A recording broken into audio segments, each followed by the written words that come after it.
हाय। आज जिस टॉपिक के बारे में मैं आपसे बात करने वाला हूँ वो है release of product and services. इसको दूसरी भाषा में आप इंस्पेक्शन भी कह सकते हैं, इन प्रोसेस इंस्पेक्शन भी कह सकते हैं, फाइनल इंस्पेक्शन भी कह सकते हैं। In our day to day life अगर आप देखेंगे, हमेशा हम इंस्पेक्शन करते हैं, नोइंगली या अननोइंगली।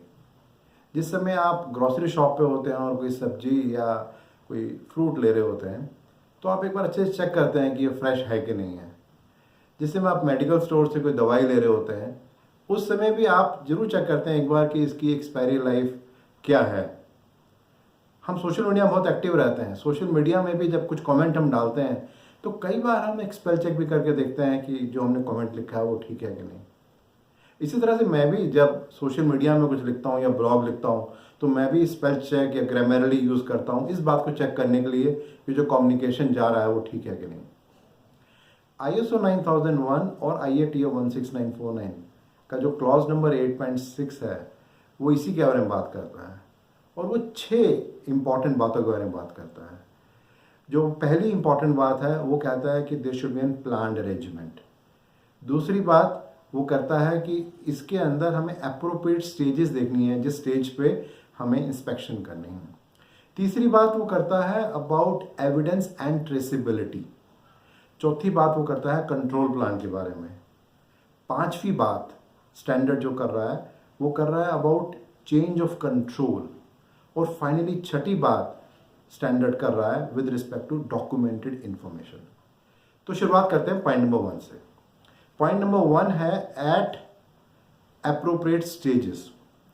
तो स्टैंडर्ड ये कह रहा है कि हमें इस बात का ध्यान रखना है कि हमें किन किन स्टेजेस पे इंस्पेक्शन करनी है।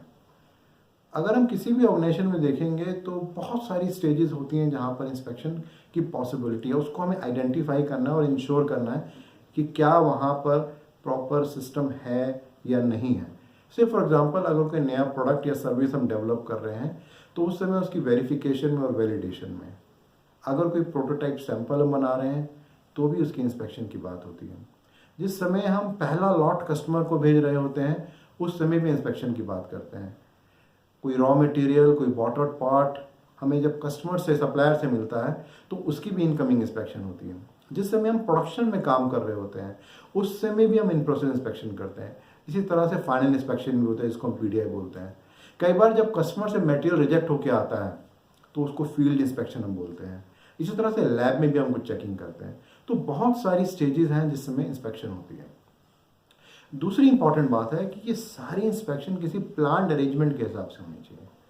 जब हम प्लान्ड अरेंजमेंट बोलते हैं तो उसका मतलब यह है कि क्या ऑर्गेनाइजेशन की या कस्टमर की कोई स्पेसिफिक रिक्वायरमेंट है कि किस तरीके से इंस्पेक्शन करनी है। जैसे बहुत जगह पे ऑर्गेनाइजेशन की रिक्वायरमेंट होती है कि जब भी सप्लायर मटेरियल डिस्पैच करने वाला होगा उससे पहले ऑर्गेनाइजेशन का रिप्रेजेंटेटिव वहाँ जाएगा और एक बार चेक कर लेगा कि सारा मटेरियल ठीक है कि नहीं, सैंपल इंस्पेक्शन करके, और उसके बाद वो मटेरियल डिस्पैच होगा। इसी तरह से बहुत बार कस्टमर भी ऐसे करता है। कस्टमर कहता है कि भाई मैं एक थर्ड पार्टी एक रखने वाला हूँ, जब भी आपका मटेरियल रेडी हो या जब भी आप प्रोडक्शन कर रहे हो मुझे बताइए, मेरा अपॉइंट किया हुआ इंस्पेक्टर आएगा और वो एक बार आके सब कुछ चेक कर लेगा और उसके बेसिस पे ही मटेरियल डिस्पैच होगा। और इस तरह के बहुत सारे अरेंजमेंट्स होते हैं। तो ये पॉइंट नंबर 2 हो गया with respect to plan arrangement. तीसरी इंपॉर्टेंट बात है with respect to evidences and traceability. जब इंस्पेक्शन होती है तो कैसे पता लगे कि वो इंस्पेक्शन हुई है, तो उसका कोई एविडेंस होना चाहिए। अक्सर आप देखते हैं कि इनकमिंग इंस्पेक्शन में एक रिपोर्ट बनती है जिसके बेसिस पे ये पता चलता है कि यस एक्चुअली में इनकमिंग इंस्पेक्शन हुई या नहीं हुई है। सेम इसी तरह से इन प्रोसेस में भी होता है। कई बार आप देखते हैं SPC स्टडी, स्टैटिस्टिकल स्टडी भी की जाती है। फाइनल इंस्पेक्शन में अक्सर जिस रिपोर्ट की हम बात करते हैं उसको PDI रिपोर्ट भी बोलते हैं, प्री डिस्पैच इंस्पेक्शन रिपोर्ट। इस तरह से जो एक इंपॉर्टेंट बात और भी है वो ट्रेसेबिलिटी की भी है। कैसे पता लगे कि किसने इंस्पेक्शन किया। अगर इन केस कस्टमर से कोई कंप्लेंट आती है तो कैसे उसको ट्रेस कर सकते हैं, तो उसका एक ट्रेसेबिलिटी की रिक्वायरमेंट भी है। कई बार हम इंस्पेक्टर का कोड डाल देते हैं। कई बार आप देखते हैं कि कंपोनेंट के ऊपर कोई स्टैंप लगी होती है। कई बार उसमें जो मंथ, ईयर एंड डेट का कोड होता है और इस तरह से अलग अलग प्रकार के आइडेंटिफिकेशन होते हैं। कई बार आप देखते हैं कि ऑटोमेटिक सिस्टम से कोई स्टिकर जनरेट होता है, उसमें बैच नंबर या कोई यूनिक कोड होता है। तो ये सारे तरीके हैं आइडेंटिफिकेशन के। देन चौथी बात आती है, चौथी बात है with respect to control plan. तो IATA 16949 कहता है कि हमें जो भी इंस्पेक्शन करनी है किसी भी स्टेज पे, वो एज पर कंट्रोल प्लान करनी है। अगर आप कंट्रोल प्लान में देखेंगे तो उसमें कुछ कॉलम्स हैं जहाँ पे वो बात कर रहा है सैंपल साइज के ऊपर। तो ये बहुत इंपॉर्टेंट है कि जो भी एग्रीमेंट कस्टमर और ऑर्गेनाइजेशन के बीच में हुआ है, क्या उसी हिसाब से सैंपल साइज लिया जा रहा है। It could be every after 5 pieces, it could be after maybe after 100 pieces, it could be maybe once in a lot, or it could be 100% inspection also. Then दूसरी इंपॉर्टेंट बात होती है frequency के बारे में कि कितनी फ्रीक्वेंसी में उसको करना है, ये एक इंपॉर्टेंट फैक्टर होता है। तीसरी इंपॉर्टेंट बात अक्सर कंट्रोल प्लान में जो स्पेसिफाई कर रखी होती है कि क्या इसका रिकॉर्ड बनाना है या नहीं बनाना।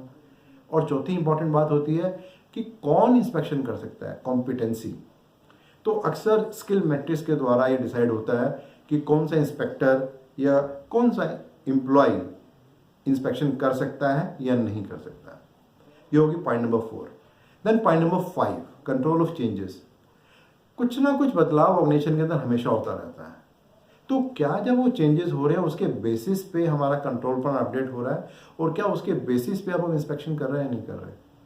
एक एग्जांपल लेके चलते हैं। कोई अगर कस्टमर कंप्लेंट आती है और उसके लिए जो हमने एक्शन लिया उसके बेसिस पे हमने सैंपल साइज अगर पहले 5 पीस का था उसको हमने 10 पीस कर दिया। पहले हमारी जो फ्रीक्वेंसी थी वो 4 घंटे में एक बार चेक करने की थी, हमने उस फ्रीक्वेंसी को चेंज करके 2 घंटे कर दिया। और हमने से फॉर एग्जांपल आने वाले 3 महीने के लिए हमने 2 नई डायमेंशन ऐड कर दी कि इसको भी हम चेक करेंगे। तो ये बहुत इंपॉर्टेंट है कि जब भी कोई चेंजेस हो रहे हैं क्या वो सब चेंजेस इनकॉर्पोरेट हो रहे हैं हमारे इंस्पेक्शन के अंदर या नहीं। और छठी और आखिरी बात, डॉक्यूमेंटेड इंफॉर्मेशन। हर ऑर्गेनाइजेशन के अंदर एक सिस्टम होना चाहिए कि किस तरीके से इन सारी इंस्पेक्शंस को हमें रिकॉर्ड करना है, उनकी रिकॉर्ड रिटेंशन का क्या सिस्टम बनाना है, और किस तरीके से इंश्योर करना है कि एज एंड व्हेन जब भी उस रिक्वायरमेंट को डॉक्यूमेंट को हमें देखना हो तो उसको हम आसानी से रिट्रीव कर सकें।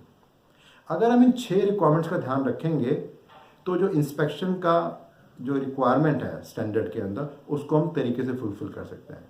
So let me repeat again all the 6 stages. The first one is as per planned arrangement. The second one is at appropriate stages. The third one is we should have evidence and traceability. The fourth one is there should be a control plan which should be followed. The fifth one is in case there are any changes, then those changes should be incorporated as and when it happens. और आखिरी changes with respect to documented information. अगर आप इस जानकारी को और detail में जानना चाहते हैं तो डिस्क्रिप्शन में जो लिंक है उसको आप क्लिक कर सकते हैं और डिटेल में आप इस जानकारी को पा सकते हैं। इसके अलावा अगर आप इस वीडियोस को रेगुलरली इंफॉर्मेशन जानना चाहते हैं तो आप सब्सक्राइब कर सकते हैं, रेगुलरली आपके पास अपडेट आता रहेगा। धन्यवाद।